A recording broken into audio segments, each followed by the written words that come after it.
1, 2, 3, 4.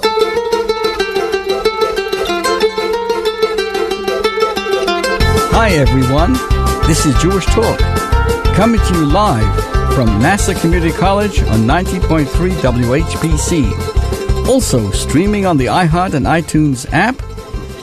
We can be seen on a regular basis, and we can be heard. And of course, this program is later archived on Spreaker.com. So hi there, my name is Rabbi Pearl, in case you didn't know. Good morning, good afternoon, good evening. This all depends on when you're listening and joining us. Today we're going to split our discussion into two topics. One is about the Jewish leap year, and the second is a rather serious subject, organ donations. Is it allowed in Judaism? Is it okay to sign the donor card on your driver's license?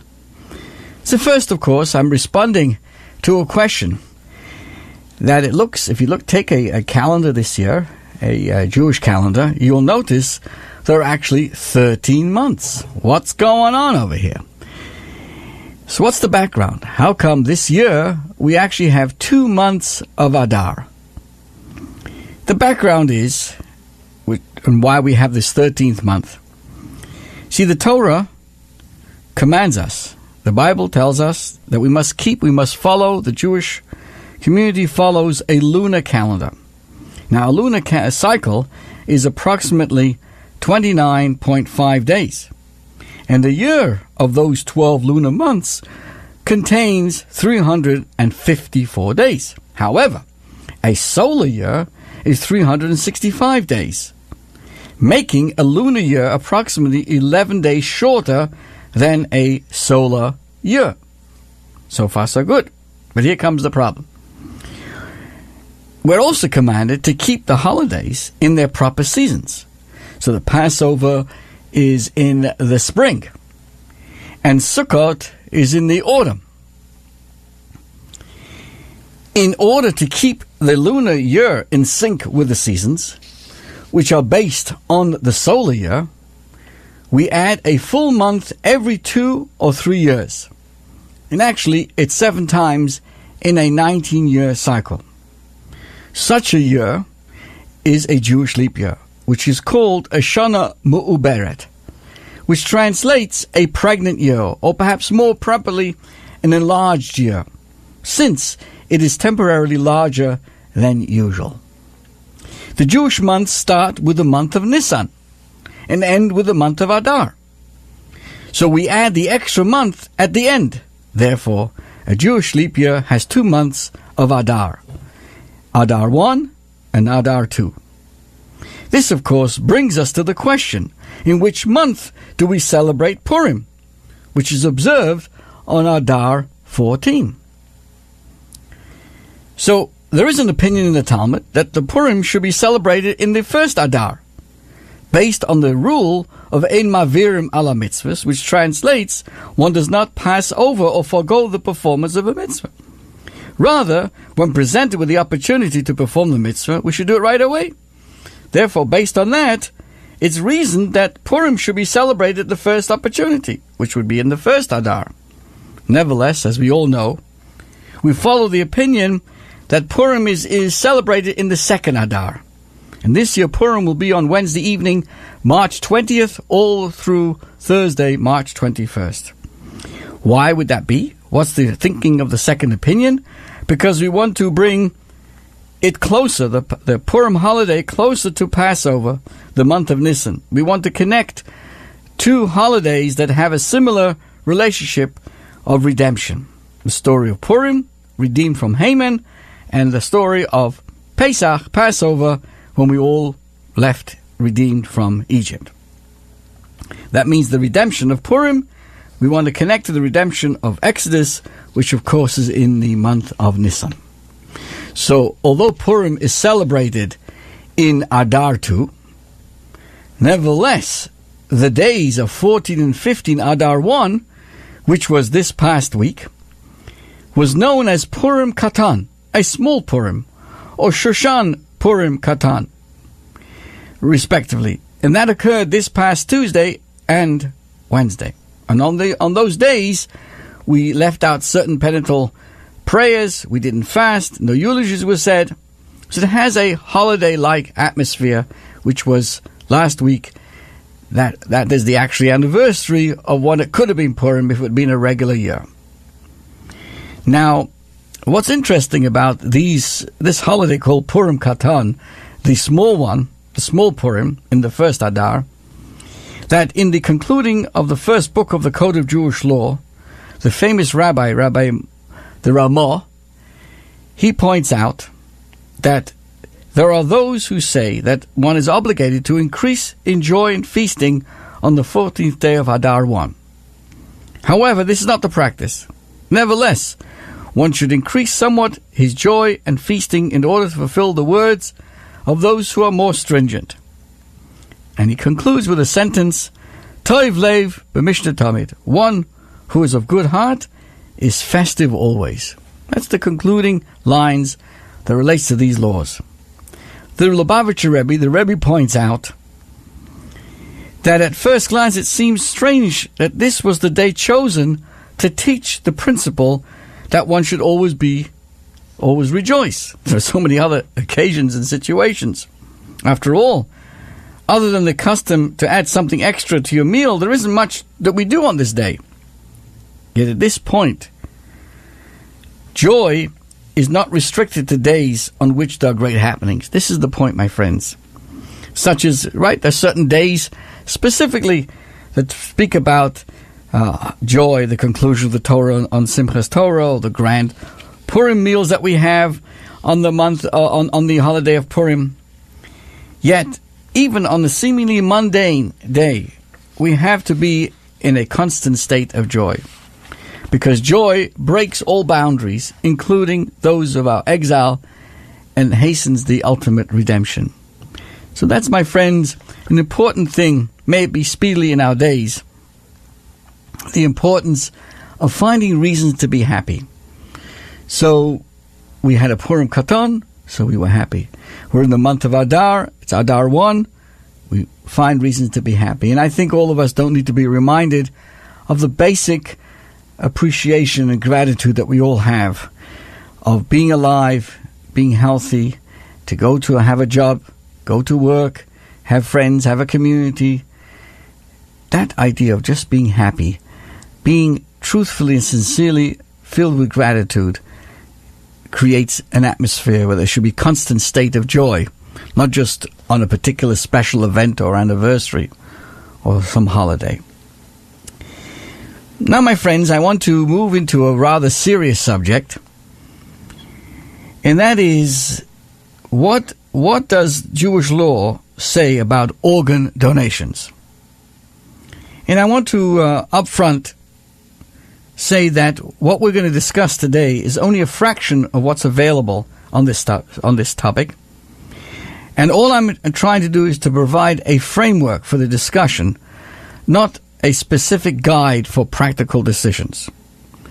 Because for practical questions in this area of organ donation, I urge you to consult a rabbi who is both competent in the relevant intricacies of Jewish law and, most importantly, is well versed in modern medicine. Now, what I'm going to share with you today is the potential issues involved in this. See, the Jewish position on organ donations is complex as the issue of life and death, because it derives directly from the Jewish perspective on the sanctity of life and the role that our physical existence plays in the advancement of our spiritual selves. See, put it bluntly, our lives is filled with spirituality.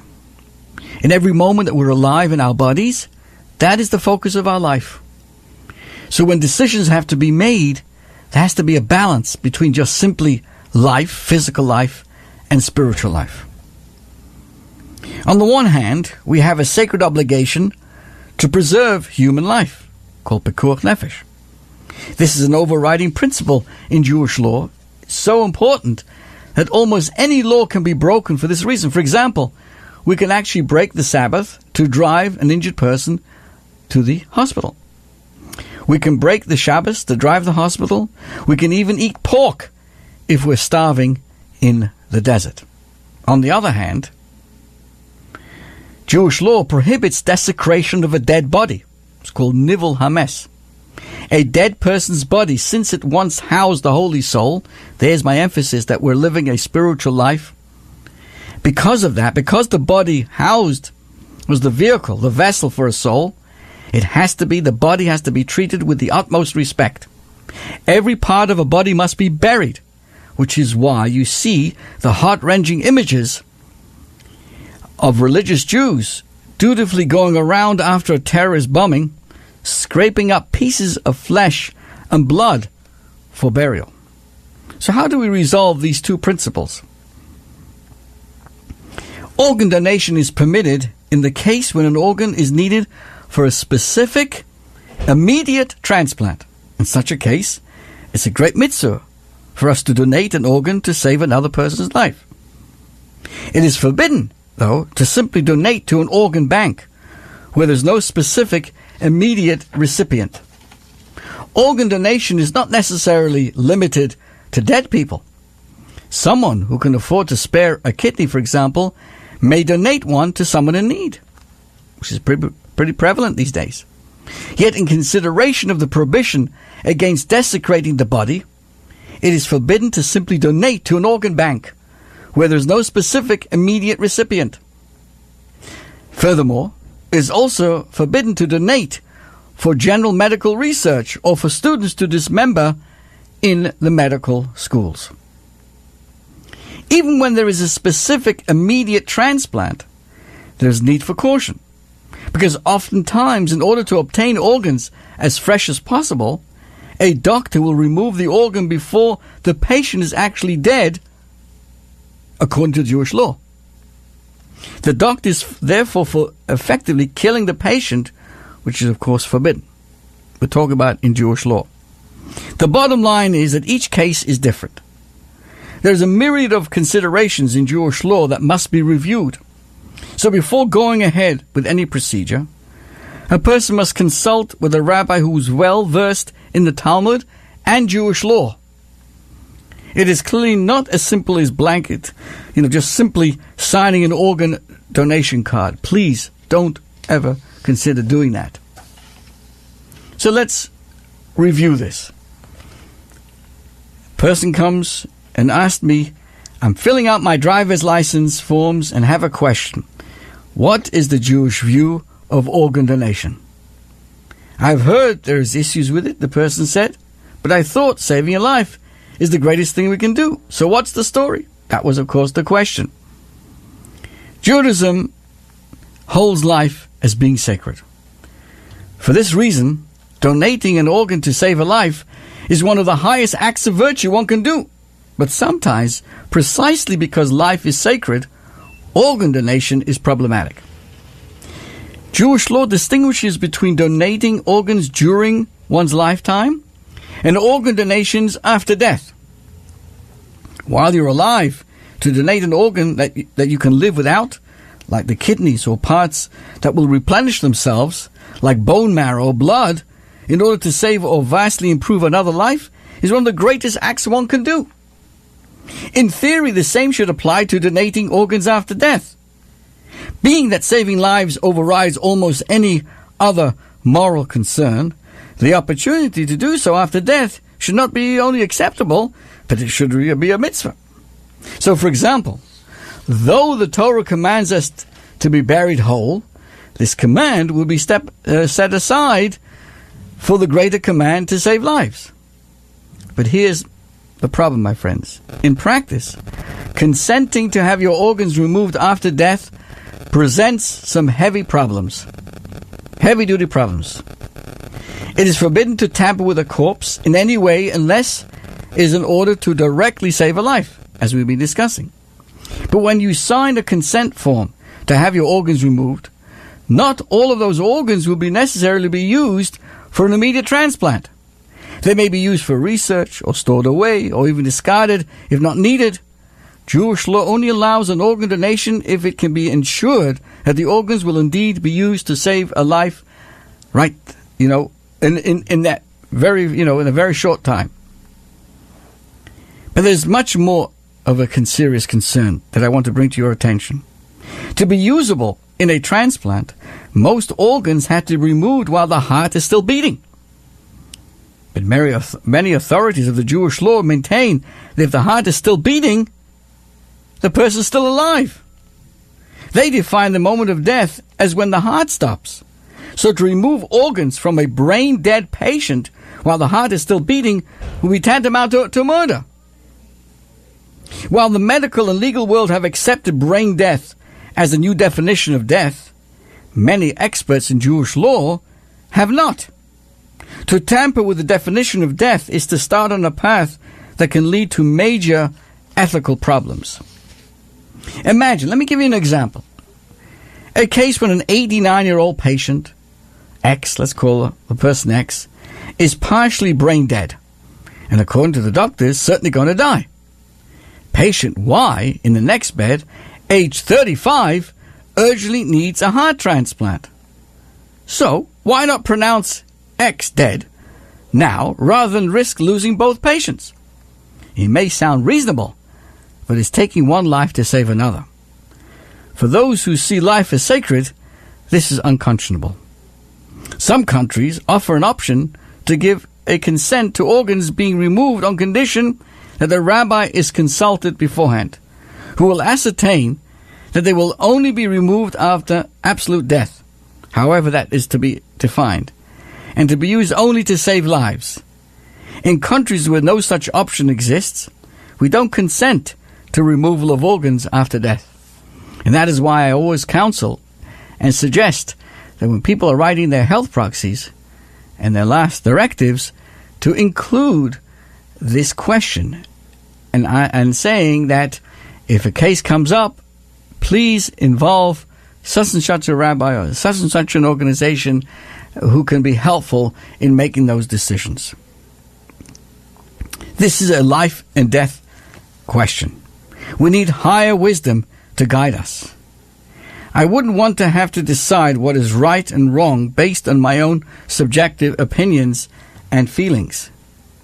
Thank God we have a Torah that gives us clarity on these ultimate decisions. You see, in many instances, and certainly when it pertains to heart transplants, the organs are transplanted from patients who are brain dead, but whose hearts and lungs are kept alive through artificial support. The question then arises, does halacha, Jewish law, consider patients in this state alive or dead? This is the question. If they're still alive, harvesting their vital organs would constitute murder and could never be permitted. But if they are dead, the discussion becomes essentially that of what we discussed earlier on. If a person's dead, every part of the person's body has to be buried. It was the vehicle for that soul. And therefore there has to be considerations. Can that organ be used right away? It's critical to discuss the defining moment of death in the eyes of Jewish law. A high-stakes battle, which of course still rages to this very day.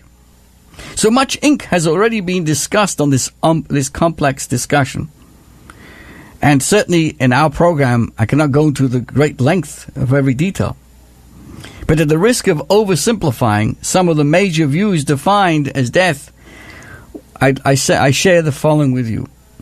There is the view of cessation of spontaneous respiration. Another view is cessation of both cardiac and respiratory function. And number 3, we have the brain death. Moreover, for those who consider cessation of spontaneous respiration to define death, there's an opinion that perhaps brain stem death ought to be an indication of the moment of death, because once the brain stem dies, the ability to breathe spontaneous ceases. If one were to consider brain death as the halachic moment of death, either as the defining moment itself or as an indicator that the defining moment is upon us, then a brain-dead patient is truly dead, and harvesting his or her organs does not constitute murder. The only halachic issue would be harvesting organs from the dead, as we discussed earlier on. In fact, the Israeli chief rabbinate has taken this approach since 1986, stating that the cessation of respiratory function defines death, and that therefore brain death, which implies that the ability to spontaneously to breathe is gone, is an indicator of death. This ruling has obvious implications for when organs can be harvested, and they attach several conditions to their ruling to ensure that it is carried out in the highest halachic standard. But there are many leading halachic experts who maintain that the brain death does not constitute death. The brain-dead patient is very much alive, and therefore one may not harvest his or her organs. According to these authorities, one needs to wait until the patient is dead from the cardiorespiratory standpoint before harvesting the organs. You can see, my friends, it's not an easy thing. As such, if one were to state that he is willing to have his organs harvested only once the cardiorespiratory function ceases, in theory, they would be acceptable to these authorities. But there are still several other significant concerns. While the patient is still alive from a cardiorespiratory standpoint, any activity done to the patient while preparing for the organ harvest, which would shorten or terminate his life, either deliberately or inadvertently, would be considered murder. At the same time, as long as the patient is being kept alive until they're ready to harvest his organs, there's a concern that we're actively prolonging the suffering of one who's imminently dying, which of course may also be forbidden. It is forbidden. Therefore, according to many opinions, harvesting organs from a brain-dead patient is certainly forbidden. And even stipulating that the harvest wait until the cardiorespiratory death ensues many, many problems. Therefore, it should be noted that even halachic authorities who rule that any organ may not be harvested from a brain-dead patient permit the recipient to accept such an organ in order to save the person's life. So, in conclusion, my friends, on this particular subject, it bears repeating that this program, from yours truly, is only to provide a broad overview, but is far from comprehensive, or am I pretending to be authoritative on this subject? For any practical questions, please consult either myself privately, consult your rabbi, who is knowledgeable, my friends, respectfully. Not every rabbi has the knowledge, but if you know a rabbi who is knowledgeable in both the Jewish law and modern medicine, and may, the situation comes up, that's fine. Or put it down in the directive of who you would like to have involved at such a time. May Hashem bless us that we should have the final redemption when there will be no more wars and no more famines and no more illnesses. And, of course, all this discussion will be academic.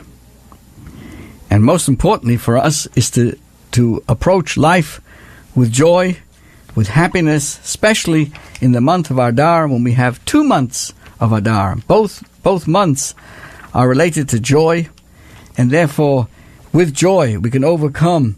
Joy breaks all boundaries, including those of our exile, and of course hastens the ultimate redemption. It may be speedily in our days. Of course, with Purim coming up, just reminding everyone to be preparing themselves for the Purim and to look on the calendar. Make sure you know when the dates are, which is Wednesday evening, March 20th. Purim itself is all day on Thursday, March 21st. And there are 4 mitzvahs, 4 and special mitzvahs that make the day so special. Is to hear the Megillah. And we're happy to welcome everyone to our synagogue, Chabad of Mineola. We'll be having the reading of the Megillah on Wednesday evening at 7:30 p.m. And in the morning, following the morning service at 7 a.m. at about 7:40, again we will hear the Megillah reading. And if anybody can't make it, either evening or the morning, or can't make the morning time, is certainly welcome to a late Megillah reading at 4:30 in the afternoon.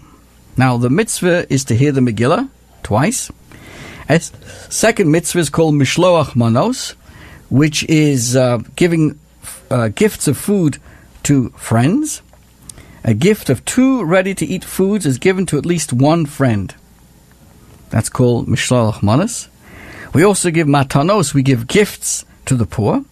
At least 1 penny, and usually more, is given to each of at least 2 poor people.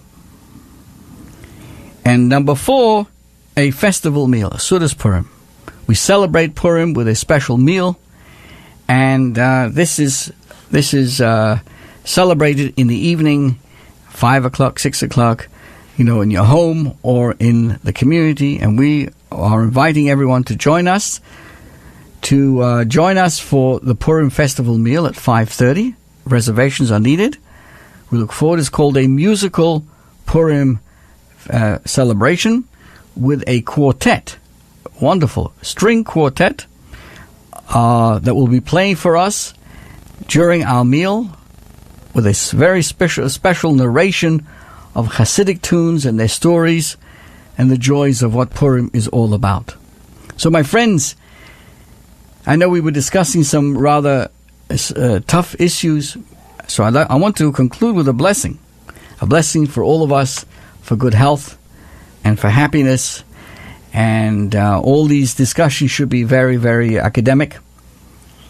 But it's good to know, to be informed, and let the family know in a health proxy or last directives, excuse me, of how important it is to you that decisions shouldn't be made ad hoc. It should be involving the proper authorities, rabbis who are well aware of both the medicine as well as the Jewish law.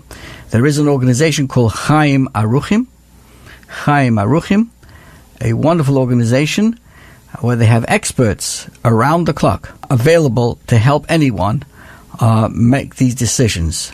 It's called Chaim Aruchim. I think it's spelled Chayyim, Chaim Aruchim, Aruchim.